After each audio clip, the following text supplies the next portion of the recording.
So here we are at the ASH 2019 Congress in sunny Orlando, Florida. What are the key take-home messages for a patient with lymphoma? Well, I think there are a number.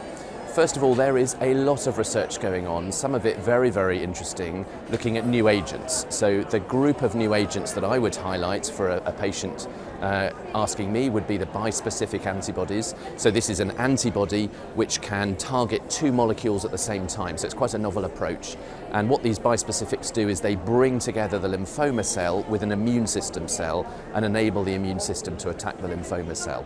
And these are showing quite good activity in relapsed high-grade lymphoma, which is still a major area of unmet need, but also really good activity in low-grade lymphoma. Now, most people with low-grade lymphoma do very well, but there is a subset of patients who don't, so we do still need new agents there. So these drugs really are offering a lot of promise. Now, they need to be tested. You know, they're not available yet outside clinical trials, and they shouldn't be because we don't yet know their safety fully and how effective they are and how to use them. But as a sort of watch this space, that group of drugs is really very impressive indeed. And I think the other sort of encouragement I would give to patients is what I find interesting from ASH is it's not all about new drugs, although that's a key feature. It's not all about new cellular therapies, but there's also is a focus more on holistic aspects of patient care, which we desperately need.